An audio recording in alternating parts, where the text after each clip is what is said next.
One Piece episode 1144. Like, that's crazy that there is even that many. It was class. Proper animation. Really good. I love when Toei do this. But it was great. The fight with Lucci, between Zoro, everything. Sort of Luffy versus the Emperors. It was so cool. The animation was ridiculous. This was my favorite screenshot from the. Well, there was a few, but there was a few that were like close. But I just thought this would be a nice one to draw. This was like my favorite one of Zoro. He just looks like he means business. So, sword in front of his face, closed eye, sort of closest to us, right? So, I'm on a landscape, use a pencil, use an eraser, hit pause if we go too fast. Start with his eyebrow. Check mark. Up.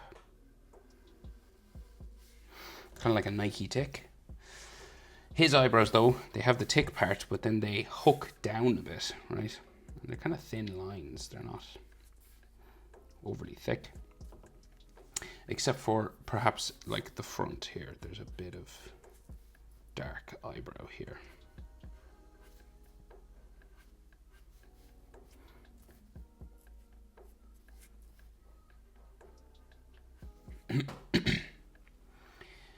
Right. Okay, the closed eye. So basically, in anime, this is how they do a closed eye. So they do up. And we're going to have to make it real thick, right? So it goes down and then spikes that way. Right? It already looks kind of good. You could probably get away with that if you didn't want extra work. But we'll thicken it up, right? So we're going to add a little spike here. And then as if the eyelashes were sitting down on his cheek, you know. So they thicken it up. Make sure it's spiky on both ends. Spiky there. And then just black.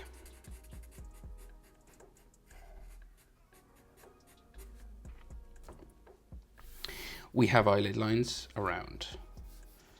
So this one kind of like follows the shape of the closed eye. And then these ones are on top. And he's got some wrinkles on his nose. And we get another frown sort of here, which goes up to like a vein on his forehead because he's trying hard, you know.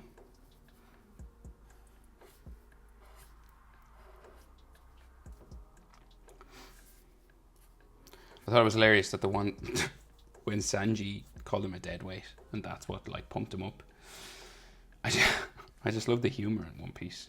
You know, like in Dragon Ball, it was Krillin dying that turned him into Super Saiyan, but in One Piece, it's just like Sanji making a laugh of him, calling him names.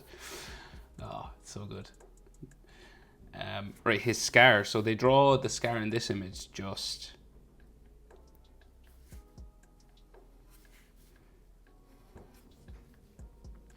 Going down this way. So it's just like a line. You could do like a double-sided line. You know, you could go down again and color it a scar tissue line, but I'll just stick to the way they do it in the anime. We got some eye lines there. So his other eye, behind his nose, right? And of course it's cut off by the sword, so you don't see the whole face. It kind of makes it an easier drawing. So we go down this way. So that's the bridge of his nose, and in One Piece they draw the other side usually as well. Usually. Not all the time though. Might be another brow line there. So his other eyebrow arches differently because we're in 3/4 pose. So this eye is turned away from us. So it's smaller and it goes up. It's more vertical. Okay. So it goes like up here.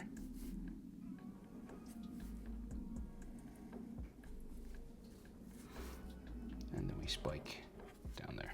So see, it's like shorter, but that's like more vertical because this goes around his forehead. We'll thicken up the front of the eyebrow again, just a little bit thicker. Doesn't have to be like majorly thick, but just a little bit. And then we'll do his intense glowing, like fiery eye. So eyelid going that way. Again, it's kind of angled upwards. And then the bottom eyelid comes around here. Very simple in one piece. They don't do overly complicated shapes, you know. That's it really. You don't even have to thicken up this if you don't want to, you know. Some people might like to. Sometimes they do, but not in this case. And his eye is kind of like, it does this horizontal pull thing. So it's not a perfect circle. So it kind of goes this way. So it just makes him look that little bit crazier. And then the pupil in there, right? So it kind of makes him look unhinged. So then eyelid line there, another one in there, here. And there's like a dark shadow in here, which I will put in. So it's just like a little zigzag. It looks like a bird's foot. And then but that is how it looks. So you just color it in then black.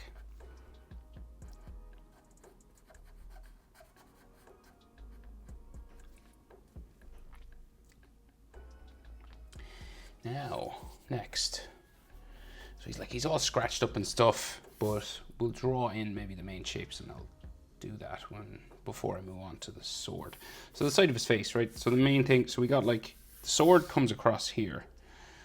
So I'll go down a bit. So we get like an eyebrow just here, a little bump at this point of his eyebrow, right?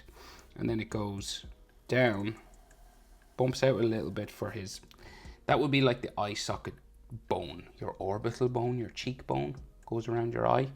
So it kind of sticks out a little bit. It's a shallow curve, but you could just go straight if you wanted. No one would notice unless they were like, I don't know, an eye doctor or something. But then at the top, it goes this way.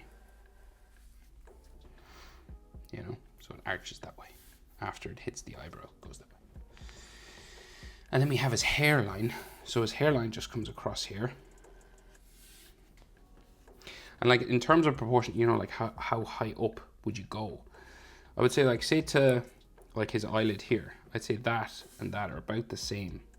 So that's like halfway across here. So from here to here is about the same as here to like the top of his hairline there, roughly. Okay, that's about your halfway point vertically. See?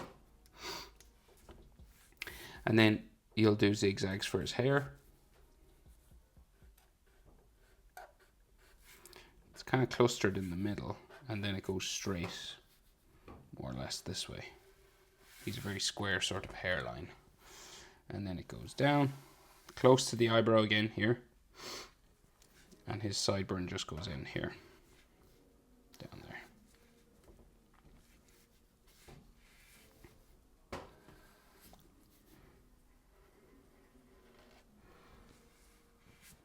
That's his ear hook. And again, like everything's kind of cut off here. That's why I'm only drawing half of everything. So if you want to like fill in some stuff, you could erase anyway, wherever you draw your line, you know. It doesn't sort of matter where you finish things. You can just adjust as you go. Right, next, hair. So I might need to fit in a bit more of his hair than what's in the shot. So you know, I might get it all in. I'm not quite sure. Depends. Let's see.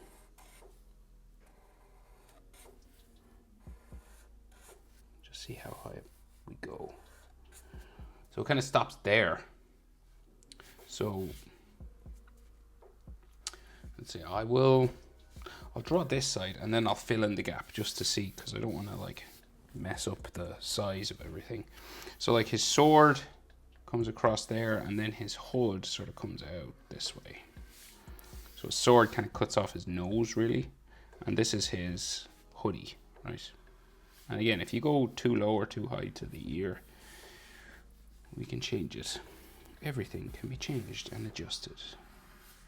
Right, so say like there, I didn't quite, so I'll just bring this down. And if your line comes across your ear, you could erase, you know, you could make it so his hoodie's higher up, even if you don't want to draw an ear. You know, it's your drawing, you can adjust all these things.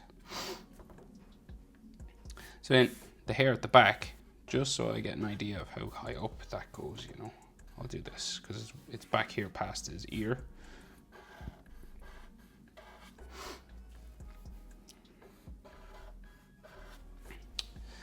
Right, and then there's like some textures in here as well. So I kind of have to make up the top of his head. That's why I'm just doing all this first, because at least I can see all this stuff. Right? Yeah, there's a few more. These are like shark fins, that's what I always think of, and then there's like all this texture. So would the top of his head maybe go off my page? Let's see. No, maybe, well. So that would be, yeah, maybe it will actually. Yeah, probably actually. And it might, I'm just, because I'm measuring to where the top of his head would probably be, like top of his skull. So if I did that, and then, of course, if you have more room, you could just do the hair along. Probably just like stop it, maybe like that. Might be a little bit coming in there, but it probably goes off the page anyway. It does in the shot as well, so it's hard to know really what way to do that. Let's stop it there maybe. Does that look too big, too small? What do you think? Too big? Yeah, looks about right. Righty, let's try the sword. So we'll go, it's not like a straight line, so it kind of like, it kind of curves. If you want to use a ruler, you can, but if not, just try and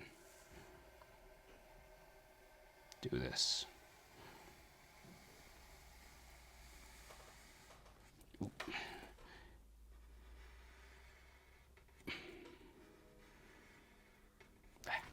Okay, and then down this way.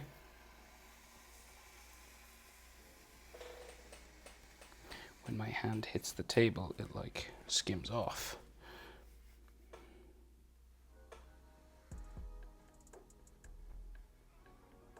Boom. And then he's got the end of it here. Kind of bumpy there, but we can fix it. And the middle line for the sword.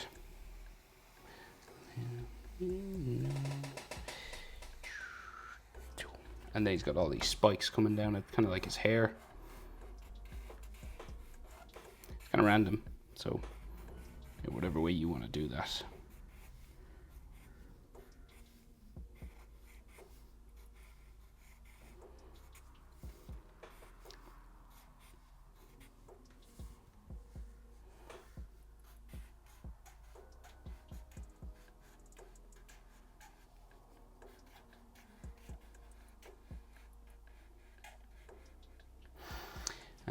And then we have the hilt of it, so the gold part. So he's got like a bit that attached to the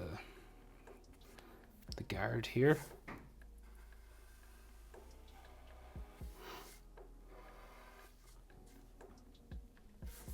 There's a bit of a gap, another line, another gap, and then it goes around here, and oh, there's another gap here as well. Okay, so that's like general shape. You could fill those gaps if you wanted and raise them afterwards. But there's little details like that in these gaps. So they come in.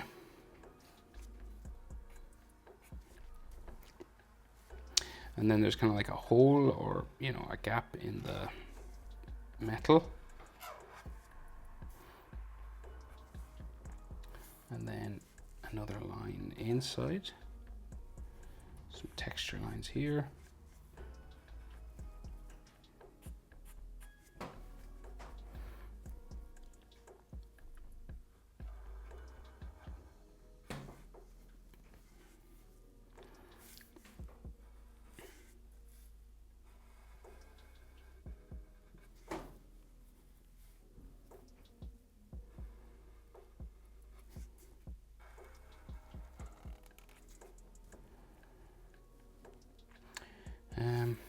Right, and then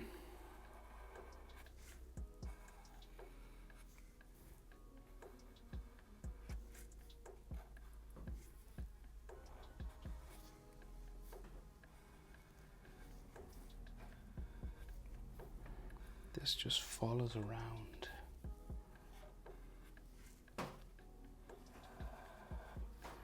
That, and then there's little lines that come across then.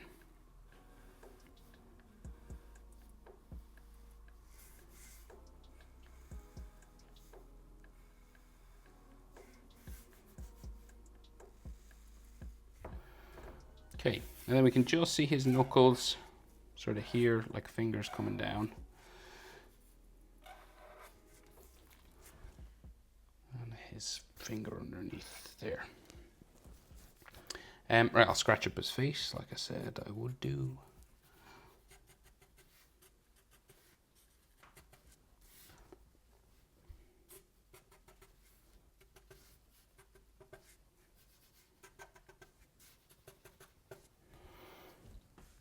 And yeah, there's all like glowing orbs around him, but hey, we'll finish his hood first.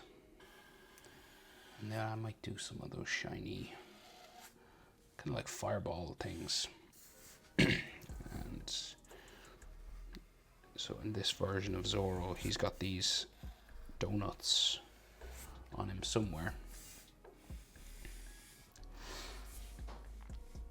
I call them donuts anyway. I think there should be another one down here, but I can't see it really. So I'll just do that. There's one in his back. And if you want to put like debris, you know, like there is lots of stuff in the background like fire, and there is some circular ones, but they're done with color. You know, it's not kind of, it's not done with line really. There's like a shiny dotted color coming around. So that's it. Zoro episode 114, is it? Am I right? Or one? Can't remember. 114. Yeah, that's it. It was class. You should check it out anyway, even if you don't like One Piece. Like just in terms of animation, amazing. See you next one.